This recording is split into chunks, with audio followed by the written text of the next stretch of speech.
বাঁকা করে মুখ টেঁড়া করে অন্য পথে হাঁটা দিল, চলে গেল এড়িয়ে। কথাগুলো তাকে লাগলো না, ভালো পছন্দ করতে পারলো না।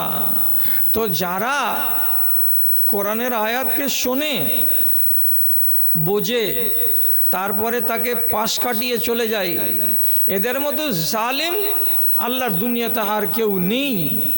তারপরে রব্বুল আলামিন বলছেন এরা হচ্ছে যারা জালিম, তারা হচ্ছে অপরাধী। অপরাধী মানে কি? এরা আসামি। আর আসামি যারা হবে আল্লাহর দুনিয়াতে, আল্লাহ তাআলা বলছেন আমার ফর্মুলা হলো এই যে আমি কিছু কিছু আসামিকে এ দুনিয়াতে চাখিয়ে দিই মজাটা, আর অধিকাংশ আসামিকে আমি কিয়ামতের দিন চাখাবো তার কি ঠেলাটা আছে, মজাটা আছে। আমি বহু আসামিকে হ্যাঁকড়ামি করার কারণে এবং আল্লাহর কানুনকে বুড়ো আঙুল দেখাবার কারণে বলছেন আমি তাকে আযাবে গ্রেপ্তার করেছি, তাকে শাস্তির মুখোমুখি করেছি, এর নজির পাওয়া যাবে।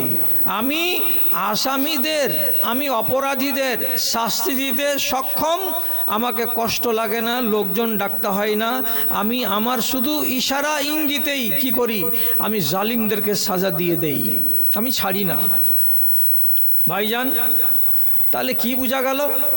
আল্লাহ রাব্বুল আলামিন আমাদের কিছু হয়তো কানুন দিয়েছেন, সেই কানুনগুলোর উপরেই এই বিধানটা প্রযোজ্য হচ্ছে।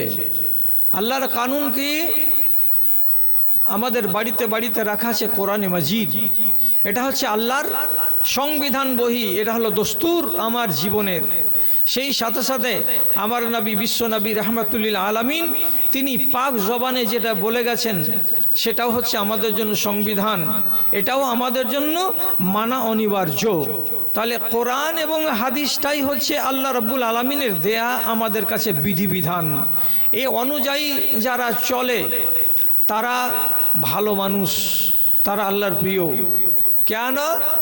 দুনিয়ার আইন দিয়ে বুঝাচ্ছি আপনাকে। এই যে ভারত চলছে, তো ভারতের একটা সংবিধান আছে।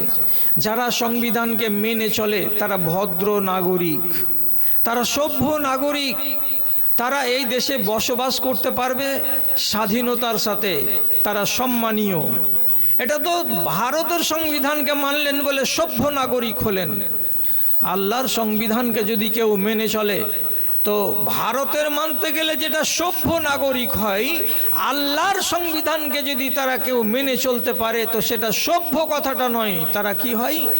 তারা মুমিনিন হয়, তারা আল্লাহর মনোনীত বান্দা হয়। এবং তাদের সম্বন্ধে রব্বুল আলামিনের ওয়াদা আছে যে আগামী জীবনে তোমরা সুখ করবে, আগামী জীবনে তোমরা তোমাদের পছন্দের জায়গাতে পৌঁছে তোমরা ওয়ানাবিল আনন্দ ভোগ করবে। এটা আল্লাহ রাব্বুল আলামিনের ওয়াদা। তাহলে আল্লাহর সংবিধান বহি আমাদের সামনে কোরআন এবং হাদিস, এটাকে আমাদেরকে মেনে চলতে হবে। চলুন, কটা কানুন আছে আল্লাহর এই কিতাবে এবং নবীর হাদিসের ভেতরে। আপনারা শিক্ষিত এলাকার মানুষ, লম্বা চওড়া কথা বলে সময় নষ্ট না করে কম কথার ভেতরে, কম সময়ের ভেতরে অনেকটি কথা বলে দিচ্ছি। আল্লাহর কিতাবকে যদি আপনি মন্থন করে দেখেন তাহলে দুই রকমের কানুন পাওয়া যাবে। কি? একগুলো কানুনকে বলা হয় আদেশমূলক আইন, আর একগুলোকে বলা হয় নিষেধমূলক আইন। একগুলোকে আল্লাহ রাব্বুল আলামিন নিষেধ করেছেন তার ধারে কাছে যেতে আপনাকে, এটা হলো নিষেধমূলক আইন, এটা আল্লাহর আইন। আর একগুলো আল্লাহ তাআলা দিয়েছেন আদেশমূলক, যেটাকে আপনাকে করতে বলা হয়েছে।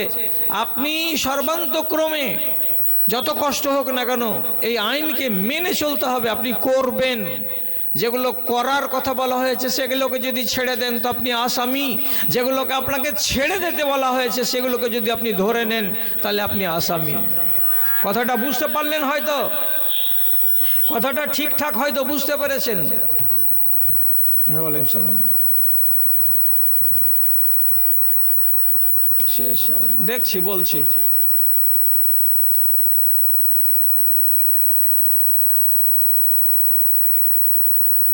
ঠিক আছে, ঠিক আছে। ধরাকে যদি ছাড়েন তো আসামি, আর ছাড়বারগুলোকে যদি ধরে নেন তো আসামি। আপনাদের কাছে শুনতে চাইছি, আগে বুঝিয়ে দিয়ে যেগুলো আপনাকে ধরতে বলা হয়েছে তার উদাহরণ দিচ্ছি 5 থেকে 7টা। একটু নিজের কানটাকে খুলুন, কথাগুলোকে শুনুন, বেশি সময় লাগবে না আপনাদের। আমি ধরার কথা বলছি উদাহরণ দিয়ে।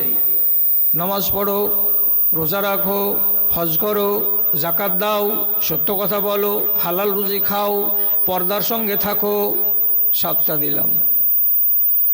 নিষেধমূলক আইন বলছি, মদ খাবে না, সুদ খাবে না, পরনিন্দা করবে না, রাহাজানি করবে না, জাদু করবে না, শিরকে যাবে না, বেহায়া হবে না, হারাম রুজি খাবে না, পড়োশিকে জ্বালাবে না, ইত্যাদি। এগুলো না বললাম। কেউ যদি না বলে না মানে সে আসামি। কেউ যদি আদেশমূলক আইনকে আল্লাহর আদেশ হিসাবে না মানে, একটাকে যদি অগ্রাহ্য করে তো সে আসামি। আসামির কি ধারা আছে? ভারতবর্ষের কানুনে যেমন ধারা দেওয়া আছে, আপনাকে ধরে নিয়ে গেল থানায়, আপনার নামে চার্জশিট দেওয়া হবে, কোর্টে চলে যাবে চার্জশিট, একটা ধারা 397 ধারা দিয়ে আপনাকে পাঠালো। কি ধারা এটা? হতে পারে এই লোকটা মার্ডার করার ইচ্ছা করেছিল, কি ফাঁসি হবে, জেল হবে, সেটা কোর্ট বুঝবে। আপনাকে উদাহরণস্বরূপ একটা ধারা দিয়ে দিল, এই লোকটাকে আমরা এই জায়গাতে পেয়েছিলাম, তো কত ধারা দিয়েছে? 536 নম্বর ধারা দিয়ে আপনার নোটিশটা পাঠিয়ে দিল, চার্জশিট পাঠিয়ে দিল কোর্টে। যারা হাকিম তারা ধারা নম্বর দেখে বলে দিবে, ও তুমি মদ খাওয়াতে ধরা পড়েছিলে, যেটা রায় হয় সেটাই রায় হবে। আল্লাহ রাব্বুল আলামিন তার বিধি বিধানের প্রত্যেকটার পেছনে একটা করে ধারা লাগিয়ে রেখেছেন। যদি আপনি অমান্য করেন তো তাহলে সেই ধারা প্রযোজ্য হবে আপনার উপরে। মানবেন না সেটা পরের কথা। আপনাকে উদাহরণ যে কটা দিয়েছি সে কটার দিকে তাকান, আর তাকার পরে আপনাকে বলছি যদি আপনার দ্বারাই হয়ে থাকে তাহলে আপনি নিজেকে আসামি হিসাবে সাব্যস্ত করুন, আর তাড়াতাড়ি নিজেকে মুক্ত করবেন কিভাবে সেটার ব্যাপারে আপনি ভাবুন। আল্লাহ বলছেন কোনো আসামিকে ছেড়ে কথা নয়। একজন নাম বলছি আসামি, তার নাম ফেরাউন, খুব বেড়ে গেছিল, তাকে নীল নদীতে ডুবিয়ে আল্লাহ রাব্বুল আলামিন মেরেছেন। তুমি চিনো না আমাকে, কিভাবে আমি আমার কলকৌশলকে ব্যবহার করি? আপনাদের হয়তো জানা আছে, এমন একজন লোক মুসা নবীর রিশতাতে হলো খালাতো ভাই, তার নাম হলো কারুন। বেশি যখন অহংকারে মেতে উঠল, মানুষকে মানুষ বলে মানে না এবং কোনো আল্লাহ রব্বুল আলমিনের বিধিবিধানকে পাত্তা দেয় না, তখন রব্বুল আলামিন ওকে করলেন কি, জমিনের বুককে চিরে দিয়ে মাঠের ভেতরে ভরে দিলেন। সহি হাদিসে লেখা আছে, ইন্নামা ইউজালজিলু ফি বাতনিল আরজি ইলা ইয়াউমিল কিয়ামা, যতদিন কিয়ামত না হবে ততদিন পর্যন্ত এই কারণের মতো বেঈমান অহংকারী আল্লাহর জমিনে প্রতি ওয়া ইন্না মিনাল মুজরিমিনা মুনতাকিমুন। وقال الله تبارك وتعالى أفحسبتم أنما خلقناكم عبثا وأنكم إلينا لا ترجعون।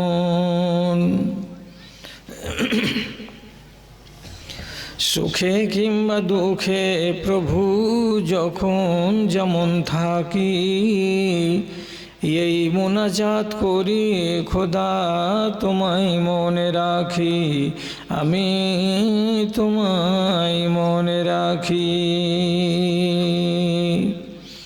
এই দুনিয়ার মায়ার ফাঁদে আমায় যেন নাহি বাঁধে, সবার সেরা তোমার জিকির মোহাব্বতে রাখি, এই মোনাজাত করি খোদা তোমায় মনে রাখি, আমি তোমায় মনে রাখি।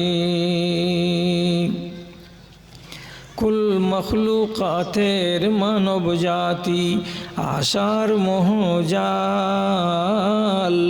আল্লাহ ছাড়া ফানা হবে, সব হবে কঙ্কাল রে, সব হবে কঙ্কাল। তবে কেন মাটির দেহের যত্নে লেগে থাকি, এই মুনাজাত করি খোদা তোমায় মনে রাখি, আমি তোমায় মনে রাখি।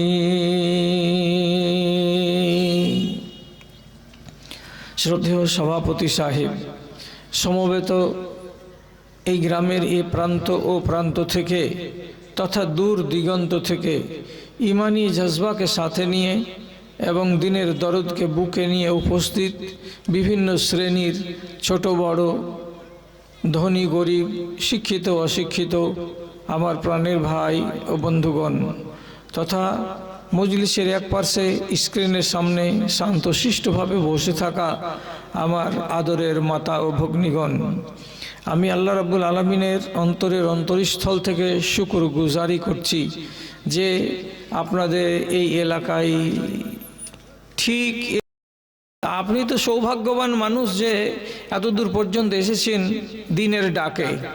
তারপরে আপনি আরেক দিক দিয়ে আমি দেখলাম যে আপনি ভাগ্যবান কেন। আল্লাহ রাব্বুল আলামিন সূরা জুমারের 17 নম্বর আয়াতে বলেছেন, আল্লাহ তাআলা বলছেন, ওয়াল্লাযীনা ইয়াসতামিউনাল কাওলা ফায়াত্তাবিউনা আহসানাহু উলাইকাল্লাযীনা হাদাহুমুল্লাহ ওয়া উলাইকা হুম উলুল আলবাব। কিছু মানুষ এক জায়গাতে এসে বসে কিছু আলোচনা শুনে, ধর্মের কথাগুলোকে শোনার পরে 100টা কথার ভেতরে ও 50টা 60টা 70টা কথাকে বেছে নেই, মেনে নেই এবং আমলের সূচিতে তাকে অন্তর্ভুক্ত করে নেই, তাকে পছন্দ লেগে যায়। তো আল্লাহ তাআলা বলছেন ওই মানুষগুলোকে যে আমি তাদেরকে সৎপথের দিশা দান করেছি বলেই তারা এই ভালো কথাগুলোকে মেনে নিতে পারলো। তারপরে আবার আল্লাহ তাআলা বলছেন উলাইকা হুম উলুল আলবাব, এরাই অত্যন্ত চালাক মানুষ। তো চালাক কেন? যারা আল্লাহর কথা শুনে নেয় তারা নিজের দেহটাকে জাহান্নামের আগুন থেকে বাঁচিয়ে নেয়। তো আপনি চালাক যে আল্লাহর ফরমাবরদারি করবেন বলেই তো দিনের কথাগুলোকে স্বীকৃতি দিতে পারলেন আর আপনি আপনার দেহটাকে আগুন থেকে বাঁচাতে পারলেন। তাহলে দ্বিতীয় নম্বর গুণে আপনি সমৃদ্ধ যে আপনি ওলামায়ে দ্বীনের মুখ থেকে দ্বীন ও ঈমানের কথাগুলোকে শুনছেন। অবশ্যই আপনাকে এক একটা পছন্দ না হতে গেলেও অনেক কথাই পছন্দ লেগেছে। তৃতীয় কথা হলো এই, আল্লাহ রাব্বুল আলামিন কোরআন মাজিদের ভেতরে যে কোরআন আমাদের সামনে আছে, আপনি বাড়িতে গিয়ে খুলবেন, প্রথম পাতাটা খুলতে গেলে ডান পাতায় পাবেন সূরা ফাতিহা এবং বাম পাতায় পাবেন সূরা বাকারার প্রথম নম্বর পাতাতে 4টি আয়াত আছে। সেই আয়াতের গোড়ার দিকে রব্বুল আলামিন বলছেন মুত্তাকিন কাদের বলা হয় জানো? তো মুত্তাকিন কাদের বলা হয় তাদের পরিচয় দিতে গিয়ে তিনি বলছেন ওয়ামিম্মা রাযাকনাহুম ইউনফিকুন, যে সমস্ত মানুষকে আমি রুজি দিয়েছি, ধন দিয়েছি, সম্পত্তি দিয়েছি, টাকা দিয়েছি, পয়সা দিয়েছি, সোনা চাঁদি দিয়েছি, সেগুলো থেকে যা তারা যদি তাদের পকেটে হাত ভরে আল্লাহর নামে আমার নামে কিছু বের করে দেয়, দান করে দেয়, তো যারা দান করে তাদেরকে রব্বুল আলামিন মুত্তাকিনদের অন্তর্ভুক্ত করে দিলেন। তাহলে 3 নম্বর বৈশিষ্ট্যে আপনারাও কিন্তু ধরা পড়েছেন কি যে এইখানে আজকের প্রথম দিনের জালসায় আপনি আনন্দ চিত্তে আপনার পকেটে হাত দিয়ে 100, 500, 1000, 50 কিছু না কিছু দিয়েই ফেলেছেন। তাহলে জি আল্লাহ আপনাকে এক সুযোগে তিনটি লাভ থেকে লাভবান হতে এবং উপকার থেকে উপকৃত হওয়ার সুযোগ দান করেছেন। আপনি আল্লাহর সামনে মুখ খুলুন, নামাক হালালি করুন, শুকরগুজারি করুন। রব্বুল আলামিন নামাক হারামকে পছন্দ করেন না, নামাক হালালকে পছন্দ করেন। আল্লাহ যদি কৃতজ্ঞতা জ্ঞাপন করতে পারেন মুখ নাড়িয়ে, তাহলে আপনি হলেন নামাক হালাল বান্দা। আর যারা আল্লাহ তাআলার নামাক হালালি করে, তো কোরআনে আল্লাহ তাআলা বলছেন লা ইন শাকারতুম লা আযিদান্নাকুম ওয়া লা ইন কাফারতুম ইন্না আযাবি লাশাদীদ। যদি তোমরা উঠতে বসতে চলতে ফিরতে আমার যতগুলো নেয়ামত অবদান পেয়েছো তার যদি তোমরা কৃতজ্ঞতা জ্ঞাপন করো, শুকরিয়া আদায় করো, তাহলে আমি আরও দেব। আর যদি নাই হাই কাই করো, তাহলে পরে আমি তোমাদের কাছ থেকে আমার নেয়ামতকে তলে তিলে পলে আমি টেনে নেব, তুমি জানতে পারবে না কেন যে তুমি নামাক হারাম। আমরা একটাও লোক নামাক হারাম নই। অতএব মুহাব্বতের সাথে একদম অন্তরের অন্তরস্থল থেকে ঠোঁটকে নাড়িয়ে জবানকে হিলিয়ে একবার আল্লাহর শুকরগুজারি করুন মুহাব্বতের সাথে। আমি বলছি আপনারাও আস্তে করে বলুন আলহামদুলিল্লাহ। তারপরে তার আখিরি রাসূল রহমাতুল্লিল আলামিন বিপ্লবী জননেতা জানাবে মুহাম্মদুর রাসূলুল্লাহ সাল্লাল্লাহু আলাইহি ওয়াসাল্লামের উপর শত সহস্র দরুদ ও সালাম নাজিল হোক। আল্লাহুম্মা সাল্লি আলাই, আল্লাহুম্মা বারিক আলাই। বিরাদারান ইসলাম, আপনাদের সামনে প্রথমে যে আয়াতটি পড়েছি সেটাকে সামনে করে কিছু জরুরি আলোচনা রাখছি। আপনাদের মূল আলোচনা তো হচ্ছে দ্বিতীয় দিনে। আমরা তো আজকে দুজন এসেছি ফাঁকি একটু খালি এটাকে চালু করে দেওয়ার জন্য। তা আপনি কোমর বেঁধে বসে থাকবেন আগামীকালের জন্য। আর আজকে যে একটু আলোচনা হচ্ছে সেই আলোচনার প্রতি একটু সুবিচার করুন, কর্ণপাত করুন। আমি যে আয়াতটি পড়েছি তার তর্জমা করে দিচ্ছি। আল্লাহ রাব্বুল আলামিন বলছেন, এর চাইতে বড় জালিম, এর চাইতে বড় অন্যায়কারী কে আছে, যার সামনে কোরআনের আলোচনা হলো, শুনলো, জানলো, তারপরে আবার মুখ ফিরিয়ে